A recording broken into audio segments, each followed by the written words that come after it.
السلام عليكم. مرحبا مرة أخرى يا تلاميذ الأعزاء على قناة الأستاذ عادل الصفصافي للفيزياء والكيمياء.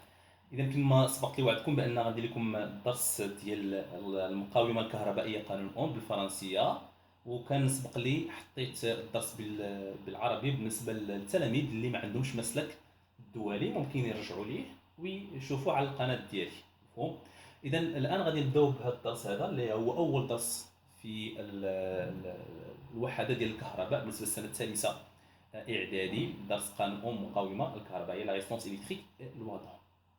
إذا غنبداو على بركة الله إن شاء الله. Bon.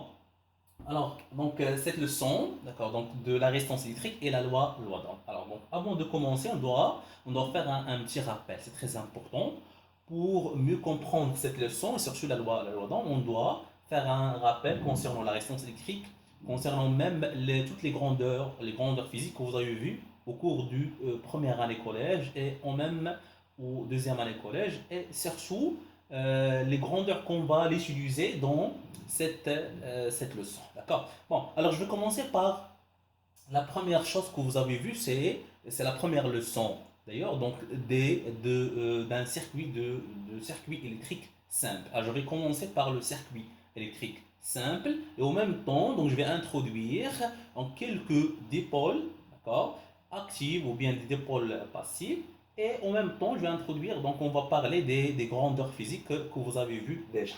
Alors, on commence par un circuit électrique simple.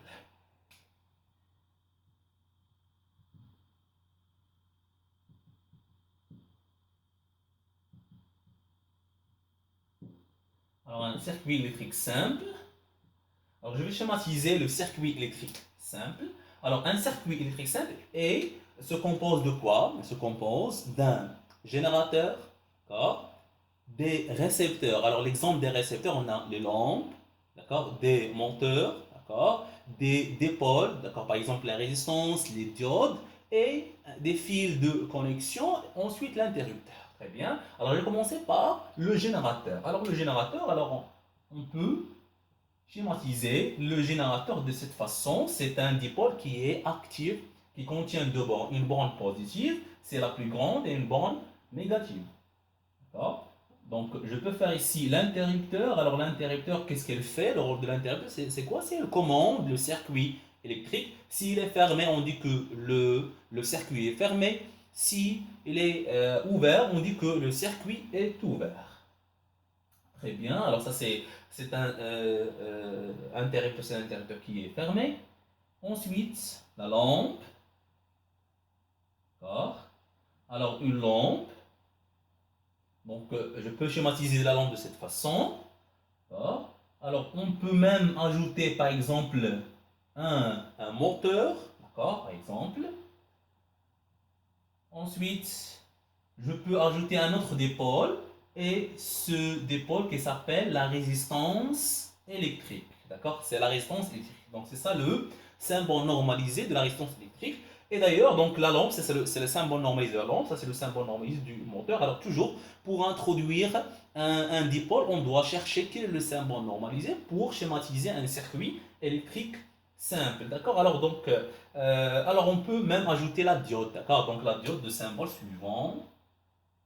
Ça c'est la diode. Alors la diode, elle est caractérisée par deux bandes qui sont différentes. Alors d'accord, donc un dipôle, bien un pôle qui laisse passer le courant, d'accord, et l'autre qui d'accord, donc qui ne laisse pas passer le courant. On dit que la diode elle est bloquante ou bien la diode elle est passante si elle laisse passer le courant électrique. Alors, un générateur, quel est le rôle d'un générateur? Un générateur, elle fournit un courant électrique. Alors, le courant électrique en général, ce générateur fournit un courant électrique de quel type?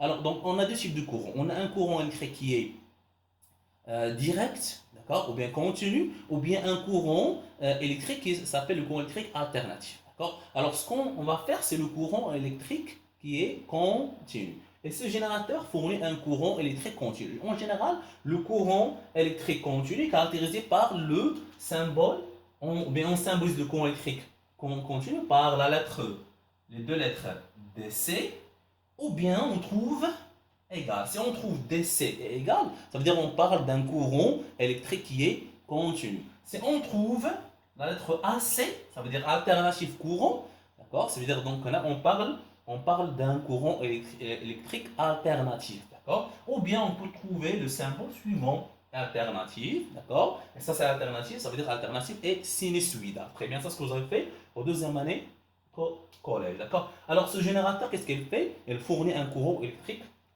continu. Le courant électrique continu est caractérisé par quoi? Caractérisé par un sens, d'accord? Elle a un sens. Alors le sens à l'extérieur du générateur, c'est toujours de la borne positive vers la borne négative. Et on indique le sens par des flèches sur les fils conducteurs dans le circuit de cette façon. Alors le courant sort de la borne positive vers la borne négative. D'accord? Si le circuit est fermé, alors le courant circule.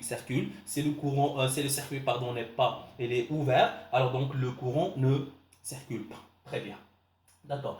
Maintenant, quelles sont les grandeurs physiques qui caractérisent un courant électrique? D'accord. Alors le courant électrique est caractérisé par plusieurs grandeurs physiques. La première grandeur physique qu'on va faire, c'est ce qu'on appelle l'intensité électrique. Alors, intensité électrique. Très bien.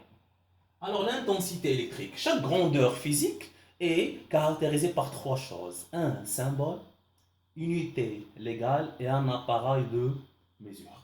Alors quel est le symbole de l'intensité électrique? Donc par quoi on note l'intensité électrique? Alors le symbole,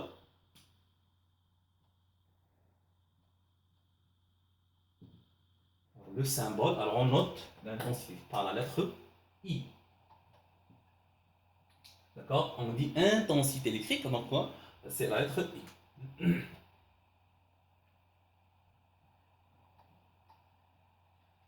Alors, unité légale ou bien internationale, c'est quoi? C'est ampère.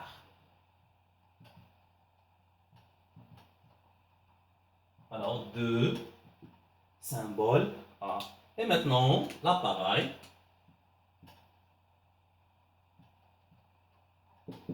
Alors, l'appareil, c'est quoi? C'est un ampèremètre, en utilisant un ampèremètre.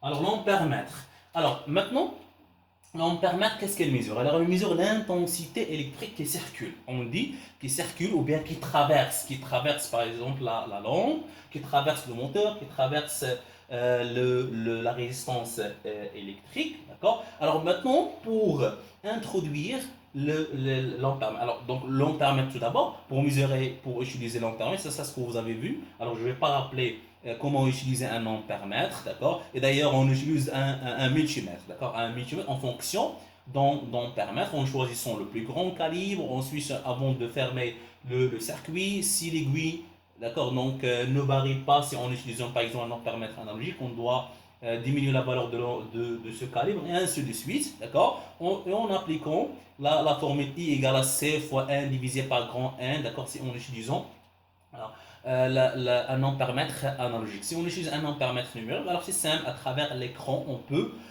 trouver la valeur, d'accord, donc de la valeur par exemple, indiquée par cet ampèremètre. Alors, donc, on ne va pas travailler avec la relation, d'accord, donc au cours de cette année. C'est pour ça, donc, c'est pas la peine de rappeler cette relation. Bon, alors, donc qu'est-ce qu'on a dit? Alors, en ampèremètre, pour introduire l'ampèremètre, alors je dois chercher quel est le symbole normalisé de cet ampèremètre. Alors, l'ampèremètre est symbolisé par la relation suivante, par le symbole suivant, pardon. Alors, donc, c'est un rond, on écrit A, d'accord? Et alors, donc, en deux côtés, on peut faire quoi? On peut faire les bornes. Alors, on a un borne A et un borne commune. D'accord? Bon, alors comment on doit brancher l'ampèremètre? Pardon? Comment je dois brancher l'ampèremètre? Alors, l'ampèremètre, ça c'est le plus important. D'accord? S'il vous plaît, vous suivez. L'ampèremètre doit être branché en série, d'accord, dans un circuit électrique, si on veut mesurer l'intensité qui traverse une lampe, alors on doit brancher l'ampèremètre en série, toujours, d'accord. Alors en respectant les étapes suivantes, alors donc la borne A doit être branchée avec la borne positive, d'accord, du générateur, et la borne COM doit être branchée avec la borne négative du générateur, d'accord. Bon, alors je vais introduire l'ampèremètre dans ce circuit. D'accord. Comment? Bon, alors donc ça c'est quoi? C'est une lampe, moteur, et ça c'est quoi? C'est une résistance électrique. D'accord, résistance électrique. Alors je vais noter à la fin. D'accord. Alors, l'ampèremètre, qu'est-ce qu'on a dit? On doit brancher l'ampèremètre en série. Alors je vais utiliser la place du moteur. Tout simplement. Alors donc on fait un rond de cette façon et ça c'est un ampèremètre branché en série pour mesurer quoi? L'intensité qui traverse, d'accord? Donc qui sort du générateur et qui traverse la lampe, qui traverse même la résistance. Très bien. Alors maintenant, où est la borne A? D'accord? Donc ça c'est A. On peut faire A ou bien plus. Parfois on trouve plus A lié avec la borne positive et comme lié avec la borne négative. Très bien. Alors, donc, ça, c'est le plus important concernant l'intensité électrique. Maintenant, on passe à la deuxième grandeur physique. C'est quoi? C'est la tension électrique. Très bien. Alors,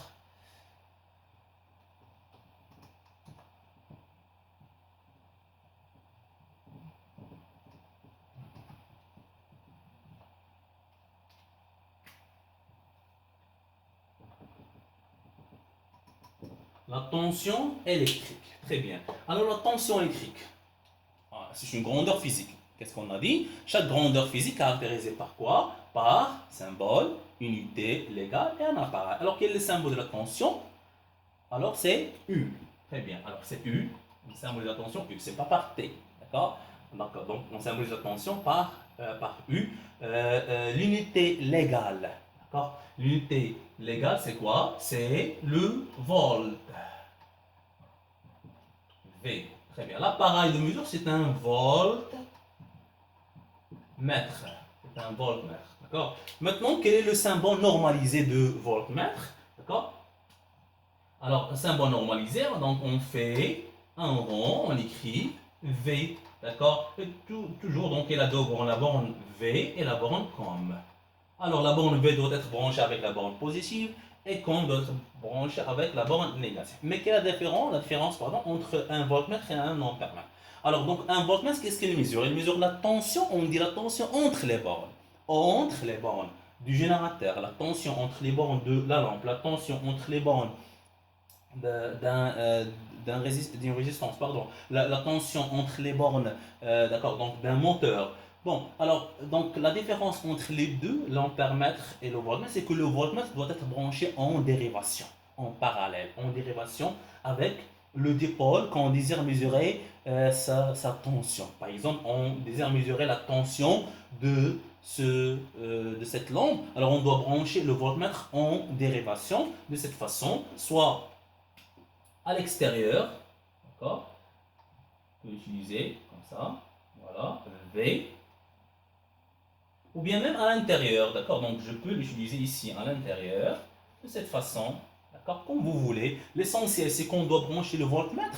Alors donc ça c'est le voltmètre 1, ça c'est le voltmètre 2. Regardez, on doit utiliser 2 voltmètres pour mesurer la tension de chaque dipôle. Mais pour l'ampèremètre, alors il suffit d'utiliser seulement un ampèremètre, car c'est la même intensité qui circule dans ce circuit qui est un circuit en série. D'accord? Alors, donc, où est la borne V? C'est la borne liée avec positif. Ça, c'est V, car il est branché avec la borne positive. Ça, c'est la borne COM.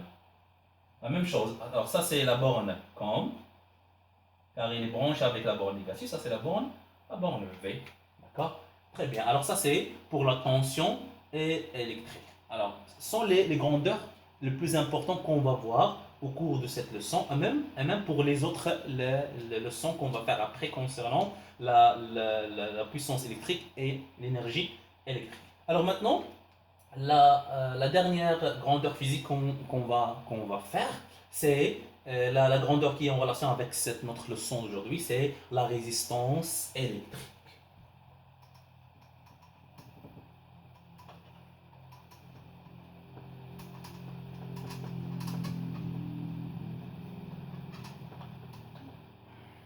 Bon, très bien. Alors la résistance électrique.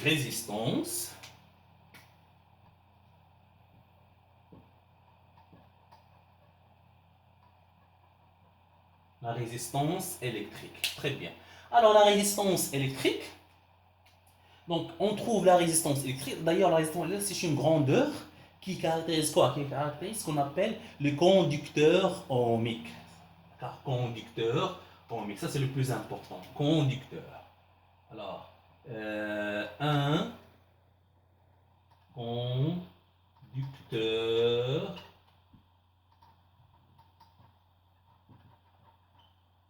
ohmique. Très bien. Alors, pardon. Je vais réécrire ce mot. On a dit un conducteur.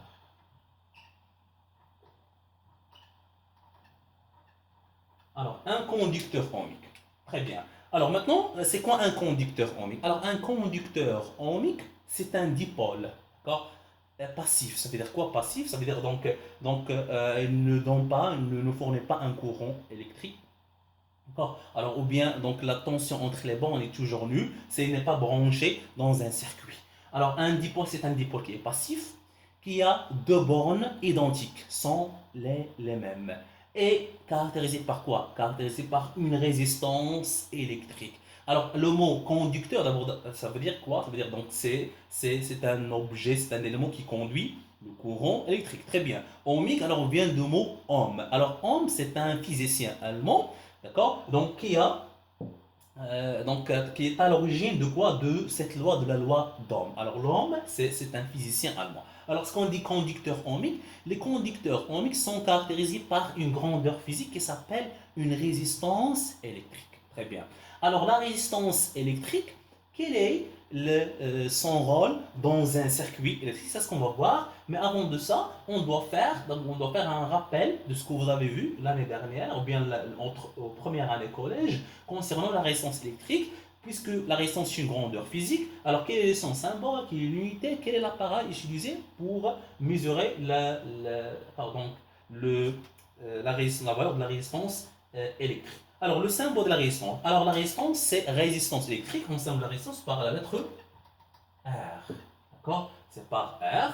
L'unité, les gars, c'est ohm. Et de symbole quoi? On symbolise non par la lettre suivante qui s'appelle la lettre oméga. D'accord? Alors, donc, on trouve la lettre oméga. Alors, donc, oméga, ça signifie quoi? Ça signifie. D'accord, donc c'est un symbole grec, d'accord, comme alpha, bêta, delta, d'accord, ce que vous avez fait dans les maths. Alors, on dit, ça se prononce ohm. On dit par exemple R égale à 200 ohm. Et on écrit à la fin oméga. On ne dit pas 200 oméga ou bien 1000 oméga. D'accord? On écrit 200 ohms, 100 ohms, 1000 kilo ohms, et ainsi de suite. Alors, quel est l'appareil utilisé? L'appareil utilisé, c'est un ohmmètre. C'est un ohmmètre. D'accord? Alors, pour l'ohmmètre, comment on va utiliser l'ohmmètre? Tout simplement, alors ohmmètre, elle sert à mesurer la valeur de la résistance électrique. Alors, il suffit de brancher, alors d'isoler, d'accord, donc la résistance électrique, d'accord, et la brancher avec l'ohmmètre en faisant, d'accord, donc on peut brancher n'importe quelle borne avec la borne comme de cette façon. Alors, un ohmmètre, tout d'abord. Le symbole normalisé d'un ohmmètre. Quel est le symbole normalisé d'un ohmmètre? Alors, c'est comme le cas d'un voltmètre, on écrit V, ou d'un ampermètre, on écrit A, ça c'est. Alors, on a, ça c'est la borne, d'accord? Comme. Ça c'est la borne comme, et ça c'est la borne considérée comme l'entrée. Très bien. Alors, tout simplement, comment on va mesurer la valeur de cette résistance électrique? Tout simplement, il suffit de brancher la résistance électrique. Vous avez une résistance. Voilà, ça c'est le symbole de la résistance que j'ai déjà schématisé ici. Alors ça, c'est le symbole de la résistance. Alors, il suffit de brancher n'importe quelle borne avec la borne oméga et l'autre avec la borne com. Alors on peut inverser, on peut faire l'inverse, d'accord, donc, et ça ne change rien car la résistance c'est un dipôle, ce qu'on a dit c'est un dipôle qui a deux bornes qui sont identiques, semblables, sont les mêmes, d'accord. Et on trouve sur l'écran la valeur affichée après avoir bien utilisé, d'accord, donc le calibre, ça c'est très important. D'accord. Alors, l'essentiel pour vous au cours de cette année, c'est que si vous avez un ohmmètre, alors vous allez trouver la valeur affichée par cette ohmmètre. Il suffit tout simplement de faire attention concernant le calibre. Parfois, on trouve le calibre choisi, c'est 2 kilos. On trouve K ohm. D'accord. Parfois, on trouve seulement K. D'accord. Alors, 2K, ça veut dire que si la valeur affichée et 21, la valeur affichée par l'ohmmètre est 21 et on a le calibre c'est 2 kilo-ohm, ça veut dire quoi? C'est R égale à quoi? R égale à 21 kilo-ohm, d'accord? 21 kilo-ohm. Alors 21 kilo-ohm, ça donne combien en ohm? Tout simplement 1 kilo-ohm, c'est 1000 ohms. Alors on doit multiplier par quoi? Par 1000, c'est-à-dire on doit ajouter tout simplement 3 zéros. 1, 2, 3, c'est, d'accord, donc 21 000 ohms. Là, donc, si vous avez ici à la place de kilo-ohm, vous avez par exemple méga, M majuscule, ça veut dire quoi? Ça veut dire méga ohm. Donc, si R, c'est 21 méga ohm. Alors, méga ohm, un méga ohm, c'est quoi? C'est 1 million d'ohms. Méga ohm, c'est quoi? C'est 1 million d'ohms. Tout simplement, on doit multiplier par 1 million. C'est-à-dire, on doit ajouter combien de zéros? 6 zéros. 1, 2, 3, 4, 5 et 6. C'est 21 millions ohms. D'accord. Alors, ça, c'est tout simplement concernant l'ohmmètre. D'accord. Alors, maintenant, cette résistance électrique,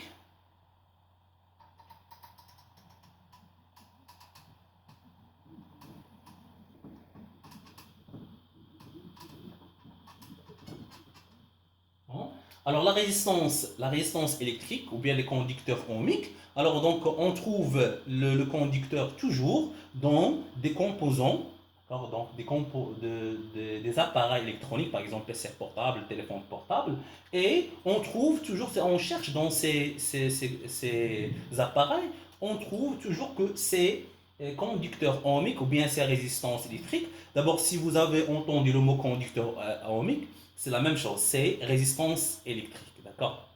Très bien. Alors on trouve toujours des anneaux colorés, d'accord? Donc des anneaux colorés sur les résistances électriques. Par exemple,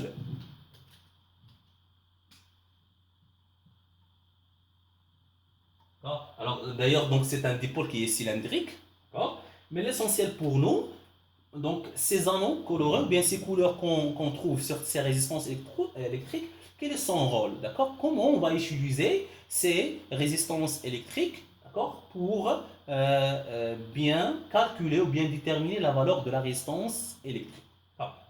Alors rappelez-vous bien ce que vous avez fait au cours de première année, c'est que chaque couleur, elle est caractérisée par une valeur, alors ce qu'on appelle le code, d'accord? Alors donc c'est un code qui est international, d'accord? Alors par exemple, le noir, c'est la valeur 0, d'accord? Le marron, c'est la valeur 1, le rouge, c'est la valeur 2, d'accord? Alors l'orange, c'est la valeur 3, jaune, c'est la valeur 4, d'accord? Le vert, c'est la valeur 5. Bleu, c'est 6. D'accord? Violet, c'est 7. D'accord? Gris, c'est 8. Et blanc, c'est 9. Alors, c'est ça les couleurs que vous pouvez trouver. Alors, et on trouve d'accord, donc parfois on trouve trois couleurs et la quatrième couleur, soit on trouve le doré ou bien l'argenté. Alors, le doré ou bien l'argenté, alors ce sont des couleurs juste pour la précision. D'accord? Parfois, on trouve une incertitude de 5% ou bien 10%, plus ou moins. D'accord? Alors, et on n'utilise pas le dernier anneau, c'est-à-dire la dernière couleur. On s'intéresse toujours aux trois premières couleurs qu'on va faire maintenant. Bon, alors, d'ailleurs, on doit placer ce conducteur en mille? On doit placer ce conducteur en mille dans le bon sens, de telle façon que les trois couleurs proches doivent être à gauche. Par exemple, vous avez ici le bleu, vous avez ici le noir, et on a le rouge. D'accord? Alors, la dernière couleur, ou bien le dernier anneau, ça c'est pour le doré ou bien l'argenté qu'on ne va pas utiliser. Attention, d'accord, on va utiliser, pardon, seulement ces trois. D'accord? Bon, alors comment on va déterminer la valeur de cette résistance électrique à travers les couleurs qu'on a? D'accord? Et d'après le code, d'accord, donc des couleurs que que j'ai cité juste maintenant. Bon, alors toujours, à gauche, on doit placer ces trois couleurs à gauche de nous. La première couleur à gauche, c'est la première valeur, ou bien le premier chiffre. C'est-à-dire, ça c'est quoi? Ça c'est le chiffre numéro 1. Ça c'est le chiffre numéro 2. D'accord? La première couleur à gauche, c'est le chiffre numéro 1. La deuxième couleur, le chiffre numéro 2. La troisième couleur, alors c'est pas le chiffre. Elle indique quoi? Elle indique le nombre de zéros qu'on va ajouter. C'est-à-dire combien on va ajouter de zéros. D'accord? Ça c'est quoi? Ça c'est le nombre de zéros. D'accord? Le nombre de zéros. Combien de zéros on va ajouter? Exemple. Alors, quelle est la valeur de cette résistance? On écrit d'abord R égale quoi? Alors, je commence. Quel est la première couleur à gauche? C'est le bleu. Qu'est-ce qu'on a dit? Le bleu, c'est quelle valeur? Alors, c'est la valeur 6. Alors, donc, je commence. J'écris 6. Ça, c'est de bleu. Très bien. Juste à côté, qu'est-ce que je vais écrire? Alors, je cherche quelle est d'abord la couleur qu'on a. J'ai le noir. Alors, le noir, quelle est la valeur correspondante à cette couleur? C'est 0. Alors, donc je vais ajouter, j'ai écrit 0. D'accord? Maintenant, le troisième anneau, d'accord, qui porte la couleur rouge, d'accord, quelle est d'abord la valeur correspondant à cette couleur? C'est le numéro 2. Bon, est-ce que je vais écrire 2 de cette façon? Non. Alors, c'est-à-dire, qu'est-ce que je vais faire? Je vais ajouter combien de zéros? Je vais ajouter 2 zéros. Car le troisième anneau, c'est pour le nombre de zéros que je dois ajouter. Alors, combien de zéros? Je vais ajouter 2 zéros. Et je dois terminer par quoi? Par l'unité interne, si c'est ohm. Alors, donc, c'est 6000 ohms. C'est ça la valeur de cette résistance. Très bien. Alors, un dernier exemple.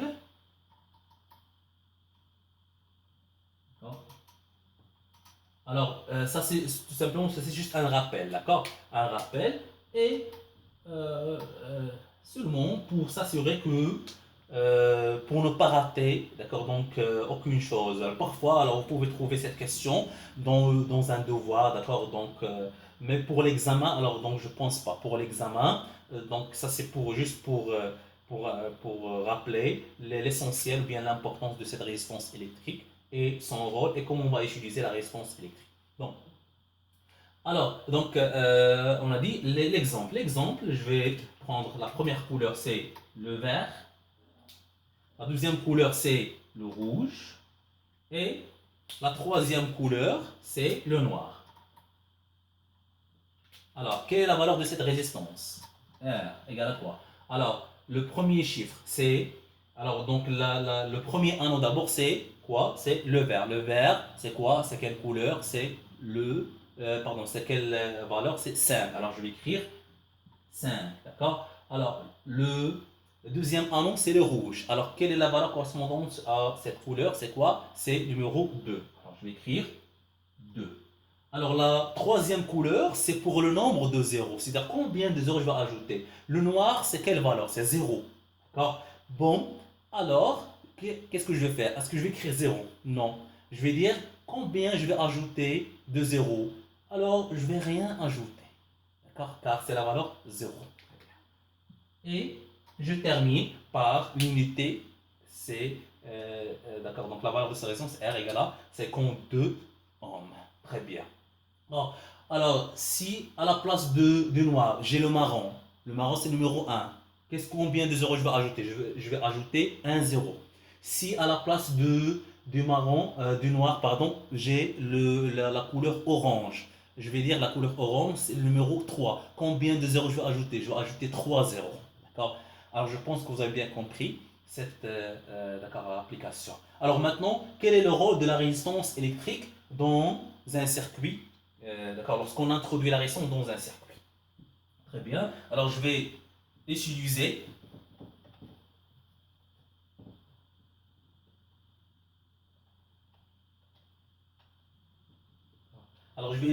ce circuit qu'on a ici. Bon, avant, avant d'introduire, alors supposons qu'on n'a pas ici une résistance électrique, un conducteur ohmique.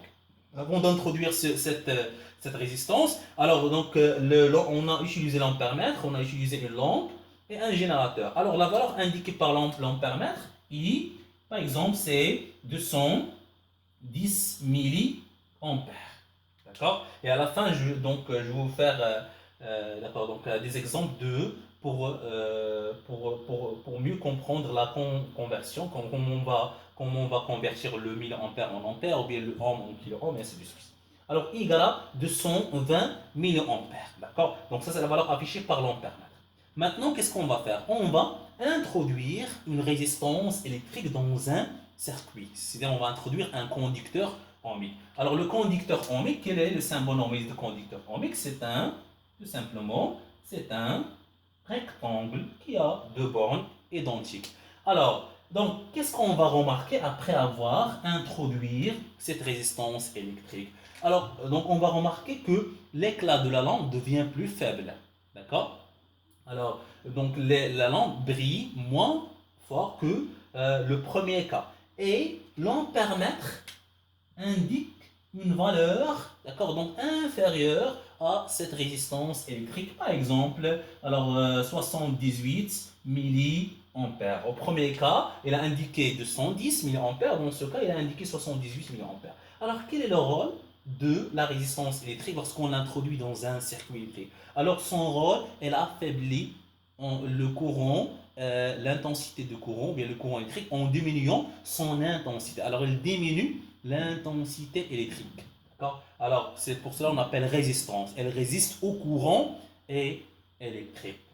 Alors, c'est ça le rôle le plus important de cette résistance électrique.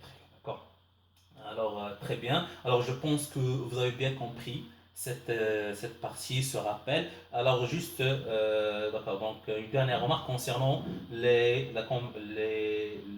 quelques unités. Par exemple, alors, on a l'ampère, 1 ampère. 1 ampère égale à 1000 milliampères. Alors, c'est ça l'intensité ou bien les unités qu'on va utiliser. Si vous avez une valeur en ampères et vous voulez convertir en milliampères, alors ampère en milliampères, on va multiplier par 1000. Et milliampères en ampères, on doit diviser par quoi? Par 1000. Et c'est ça le plus important, c'est ce sens. Parfois, vous allez trouver les intensités en milliampères, alors on cherche l'ampère, on doit diviser par 1000. La même chose, vous avez par exemple kilo-ohm. Alors 1 kilo-ohm, ça donne combien en ohm? Ça donne 1000 ohms. 1, si vous avez un majuscule, ça veut dire méga-ohm. 1 méga-ohm, ça donne combien en ohm? Ça donne 10 à la puissance 6. Ça veut dire quoi? Ça veut dire 6 zéros. 1, 2, 3, 4, 5 et 6. Parfois, on trouve milliohms. 1 milliohm, c'est 0,001 ohm. D'accord? Ça, c'est le milliohm. Si vous avez un minuscule, ça veut dire milliohm. Si vous avez un majuscule, ça veut dire méga ohm. Bon, alors donc ça, c'est le rappel qui est très très important pour mieux comprendre la suite. La suite, ça sera, si vous avez bien compris ça, alors la suite, ça sera très très simple. D'accord? Et maintenant, on passe à la deuxième partie. Et le plus important de cette leçon, ça veut dire la loi et l'énoncé de cette loi.